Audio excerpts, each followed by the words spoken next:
Watch this.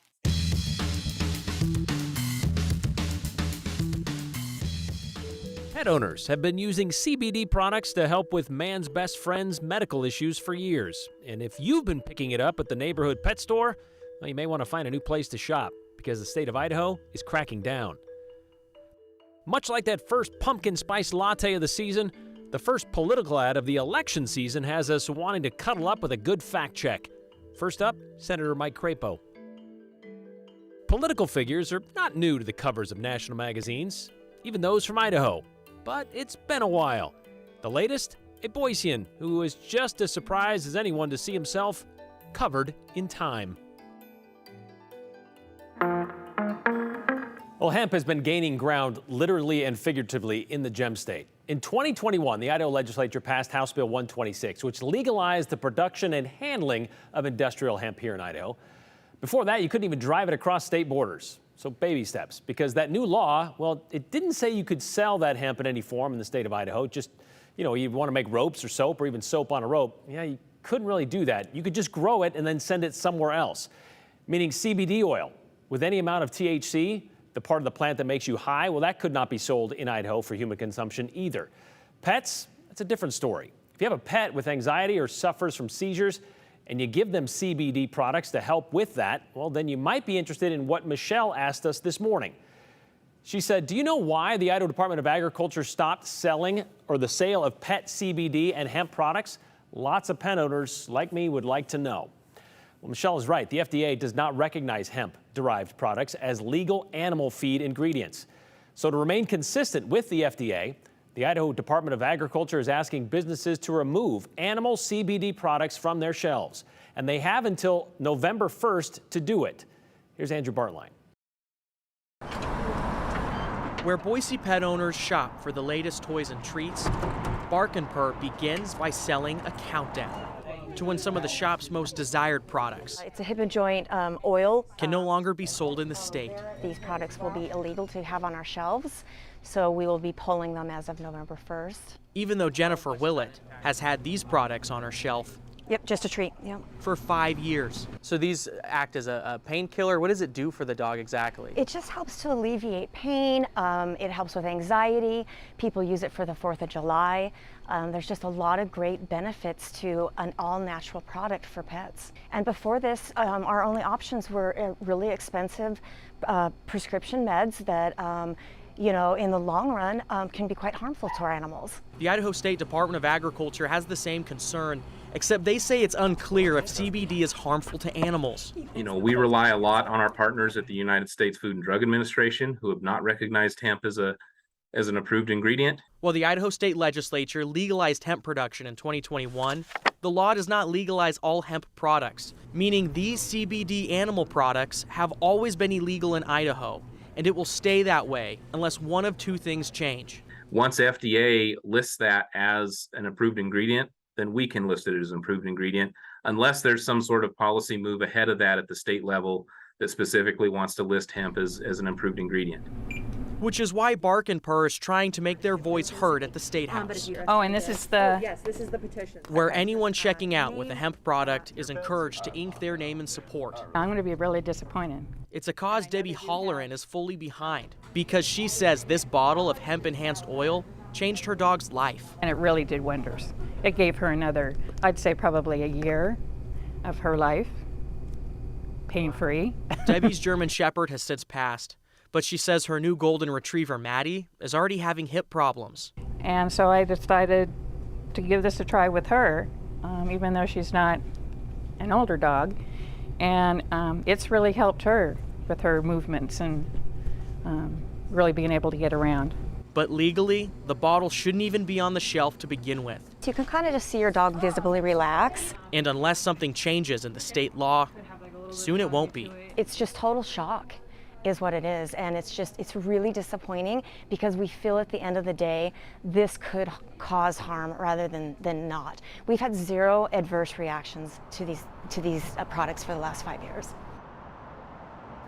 Jennifer at Bark and Purse says she doesn't want these CBD products to be completely unregulated. She wants to have a discussion with lawmakers to determine what's safe and where reasonable boundaries can be drawn to regulate these products rather than just outright banning them. And that petition, Brian, is to get the attention of Governor Brad Little. They say that he could put this on stay, stop the Department of Agriculture from really stopping this until next legislative session. And at that point, they want lawmakers to start drawing the lines on how they want to regulate this. And I was surprised to hear how many pet owners actually use this stuff for their pets and for all the various ailments. But I would like to know, I wonder how many legislators have pets and actually use this product or these products for their pets for anxiety and for seizures, because like I said, it's more common than I believed it was. Yeah, and a lot of people are going in and out of the store today. Yeah. A lot of people were checking it out, looking at it, and they say it's not a huge part of their business, but it is a consistent part of their business, and people go there regularly to get these products. All right, thank you very much, Andrew. We'll keep track of that. All right, politicians may be bailing on debates faster than, well, sponsors from a Pride Fest, but that hasn't stopped them from getting their message out there in one way or another. We're starting to see the roadside and yard signs popping up again, as well as other traditional formats like the TV ad. Although so far there's only one getting airtime during this general election cycle that we've seen, and that'd be from Senator Mike Crapo. And a lot of you have asked us about it, asking us to fact check it, mostly the part about whether Senator Crapo or where Senator Crapo claims we are no longer self-sufficient when it comes to energy in this country, and whether that's the reason we have the highest inflation in decades. Well, here goes. Thanks to Joe Biden, food, fuel, everything costs too much.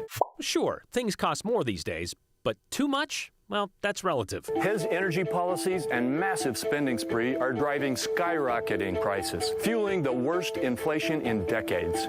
Yes, the last few months we've seen the highest year-over-year cost of goods since 1981, peaking at 9.1% in June. But can you pin inflation on one person? There's the biggest factor, gas prices peaking with more demand coming out of the pandemic and Russian oil embargoes because of their attack of Ukraine. But haven't oil companies also reported record profits recently? The price of gas impacts everything, including increased salaries, which could also be related to the pandemic relief payments. $4 trillion from Trump, $1.9 trillion from Biden. And isn't inflation a global thing, not just an American thing? Much too nuanced to whittle down to one 12-word sentence. 2 years ago, we were a self-sufficient, energy-independent, energy-exporting nation. Yes, and we still are. Are we talking just fossil fuels or all energy? We did export more oil than we imported for the first time back in October 2019, but we've fluctuated since. By our most recent data, we still export more crude oil than we import. And what about all energy? We still produce more than we consume, and we still export more than we import. Today, our energy production has been crippled. Not so much. We actually produce more oil today than we did in September of 2020. Same thing for overall energy. I'm Mike Crapo. I approve this message. Yep, that's him. Let's stop the spending free-for-all, let loose American energy, and fix inflation. Well, it might already be happening. Okay, so like we said, there's some nuance to energy independence because we've imported some form of energy in some capacity for decades.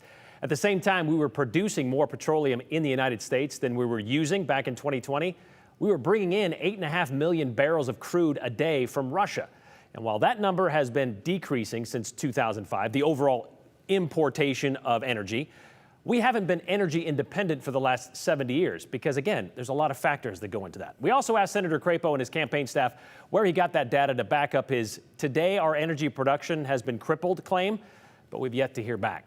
We fact-checked with data from the U.S. Emergency Information Administration. Well, speaking of waiting to hear back, we reached out today to both Idaho congressmen to ask why they voted against the Presidential Election Reform Act last night. This bill would amend the 135-year-old Electoral Count Act and would make it tougher to overturn certified presidential elections. It basically makes it so the vice president's role in validating an election is nothing more than a figurehead, a glorified gaveler, if you will, and it would make it more difficult for members of Congress to slow that certification process down. Objections without legitimate concerns, well, no longer be allowed. For example, like when Idaho's own Congressman Russ Fulcher decided on January 6, 2021, he would vote to decertify the election results based on, well, illegitimate concerns. And then he tweeted about it. So I guess we can see why Mr. Fulcher would vote against it last night. By the way, it has been months since we've gotten any sort of response from Congressman Fulcher, so we're not exactly expecting with this one either. Despite Simpson and Fulcher's nay vote, the bill passed 229 to 203, with 9 Republicans jumping ship and joining all the other Democrats. It now heads to the other chamber, where Idaho Senators Crapo and Risch will get a crack at it.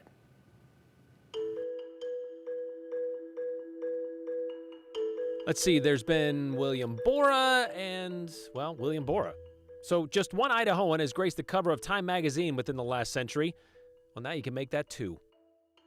Magazine covers are great conversation starters, so let's start one. Join the 208 conversation. You know, it's a big part of what we do here. So send us your insights anytime.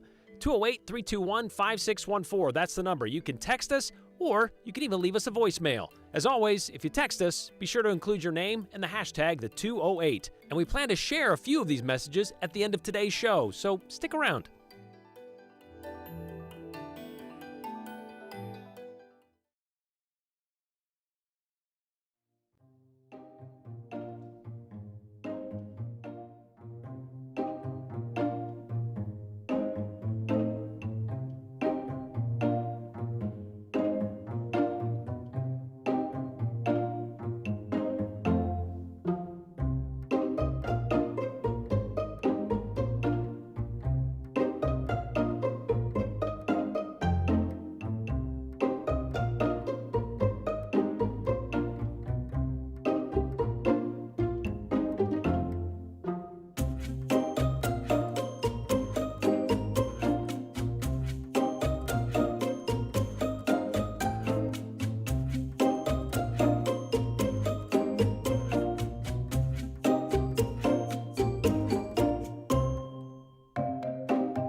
You know, the cover of Time magazine has always been a space to highlight the biggest stories and people of our time.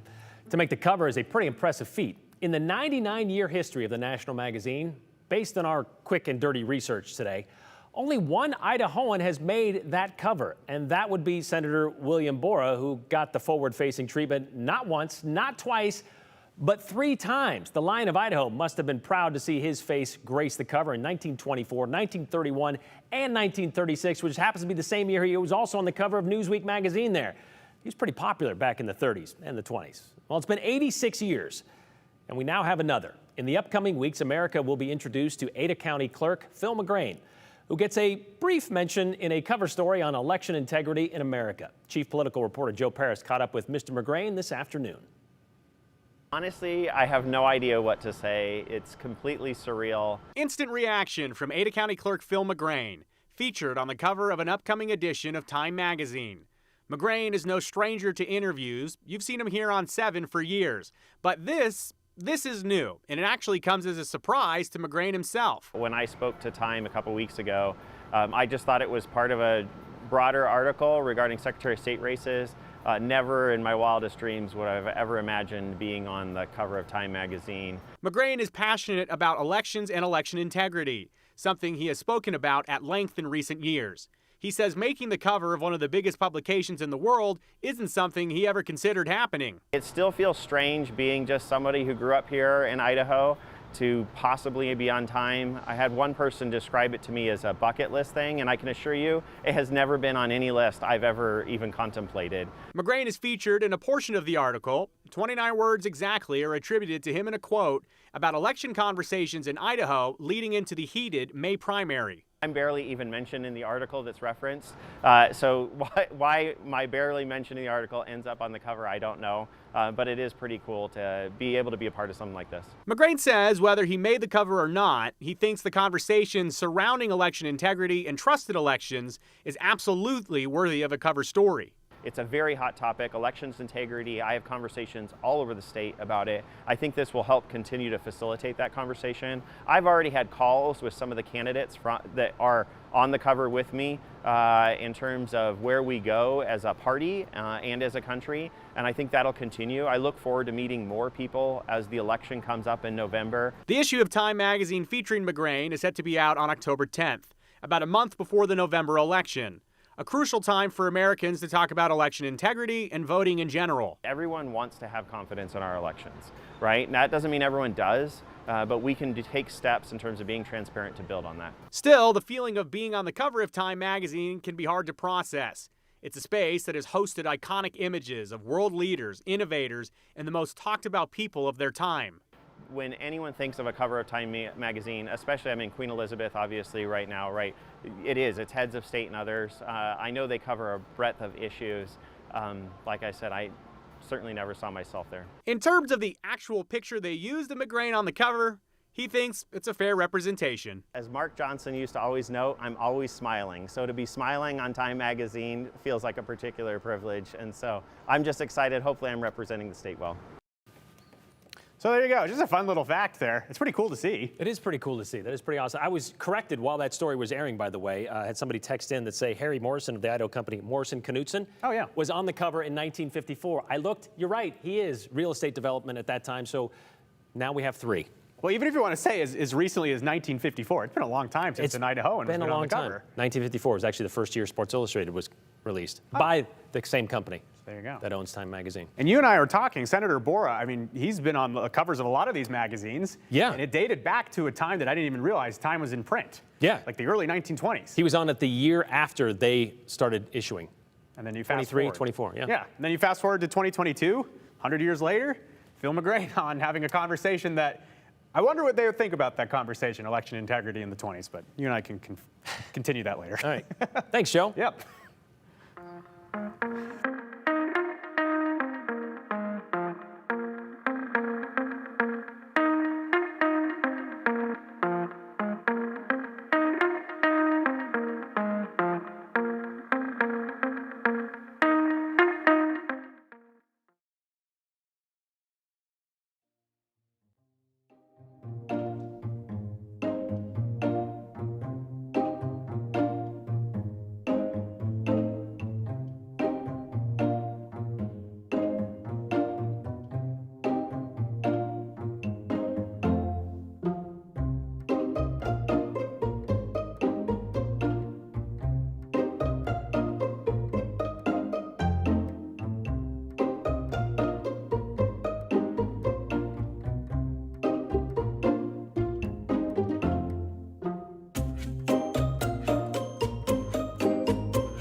Wow, that's a beautiful spot in Idaho.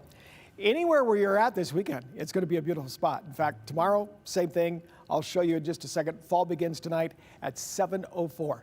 That's when fall begins, at 7:04. We've had a high today of 67 degrees. Here's what it looks like for your evening. If you're going to be out at 8 o'clock tonight, 63, 68 degrees around 6 o'clock. We're going to be dropping into those 50s by about 10 o'clock tonight, and all the way down to tomorrow morning at 51 degrees, depending on what you want to do for tomorrow morning. It's going to be on the cool side. Something else are the averages. This is the average for fall temperatures, just the next 3 months coming up of October, November, and December. Let you see that 73 degrees is the average on October 1st. So still pretty nice. Temperatures drop to an average of 56 degrees by November 1st. So just to point out, between here and here, October should be one of our better months depending on the storms. November starts to get a little more stormy, and then we see the temperatures starting to drop. You can see by December 1st, it's down to 42 degrees. So that's how fall kind of works out. Right outside now, this is how this is working out. You can see some of the high clouds over the Southwest Valley, but pointing out here to the west, it is starting to clear out. It's surrounded Burns or so where they have sunny skies, and that's what's coming in overnight for tomorrow morning. Rest of the state, some showers in extreme eastern Idaho, but most of it was in northern Idaho today, getting quite a bit of rain as this storm pushes east out of our area, and we have sunshine that will be coming in. So in the 7-day forecast, tomorrow's high temperature will be 75. Low tonight, note this is one of the coolest we've had for some time, down to 48, and even Saturday morning is down to 50 degrees. High temperature will be 80. It warms up a little, 82 for Sunday. You see Monday 85, and Tuesday has an 88. In fact, I have seen the fact that some spots, maybe it's our one last 90 for some areas around the valley. Then after that, the temperature starts dropping again so that as we get toward next weekend, we're upper 70s, right around 80 degrees. What was going on 100 years ago today in, say, Caldwell? Well, we just happened to be scrolling through social media for September 22nd, 1922. And by social media back then, we mean the Caldwell Tribune. The date, September 22nd. The year, 1922. The headline, Caldwell's baby. Caldwell girl to appear in picture. 6-year-old Josephine Adair from Caldwell made her very first leading role as Ruth Lorraine in the silent film More to be Pitied Than Scorned. Because she has a reputation of being one of the most clever of all children acting for a moving picture company, the people of Caldwell are expected to come out in droves to see her star. And she would go on to star in 14 other silent films over the next 6 years. Idaho Senator William Borah's final appeal ignored by Congress. Senator Borah, the Lion of Idaho, tore the air in a speech during the closing days of Congress because the Republican Party has done nothing for reclamation. He suggested that the Senate appropriate $20,000 for the work, but they turned him down. In Greenleaf, Zelda Allen spent the weekend with her parents in Boise. The lettuce excursion was held on Monday. Lettuce growers are somewhat disappointed in their early lettuce as it seems to be seeding. In Claytonia, Grandpa Benham is riding ditch the past week or two. E.R. Earldings hurt his back when he was working on the railroad a few days ago, and he's been unable to work for a few days. And in Lakeview, Arthur Salisbury of Claytonia was getting peaches at Jim Nagel's on Wednesday. And the College of Idaho football team gets down to real business, though coach not too well pleased, and the schedule is hard. But that's not stopping fans from showing up. Every evening, the campus is lined with automobiles, and every shady spot on the campus is dotted with football enthusiasts who watch every phase of the team's workout with equal interest. Already, dozens have said they plan to travel to Salt Lake City for the first game against the University of Utah coming up on October 8th. And they would go on to lose 16-12. That's all that's fit to print. September 22nd, 1922.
Commenting about the ad check, the fact check we did of Senator Mike Crapo's spot that's been running even during this program, like this one, saying, thank you for verifying the Simpson, well, just Crapo political ad. That ad bothers me every time I see it. I'm a product buyer. I see why prices go up, not for any of the reasons they are giving. Thank you for not being afraid to report the truth. Really appreciate it. We got another one here that says, thank you for fact-checking Mr. Crapo's statements. I suspected it was inaccurate because the whole world's in a recession, and I can't think it is due to one person, but a broad list of reasons, as you pointed out, said Sandy. We got another one here. Says the U.S. energy complex is not crippled and could pump more, but is choosing not to in order to maintain profits during a future recession, which is looking more and more likely. Crapo's ad was crudely inaccurate, says David in Boise. That's what we're trying to point out. There's a lot of factors, and I know they're trying to squeeze everything into a 30-second ad, but to just kind of throw out some vague statements like that, that's why we want to make sure that we do some fact checks on those. Harry Morrison of Idaho Company, Morrison Knutson, graced the cover of Time 1954. I believe we have that. Take a look at that. We found it. I didn't know to look for him, but there he is from 1954. So congratulations, and thank you for letting us know. We love being fact-checked here on the 208 as well. Phil is the best county clerk ever, says Dan in Emmett, which isn't even in Ada County. He's in Gem County, but that says something, right? We'll see you back here tomorrow. Thanks for watching.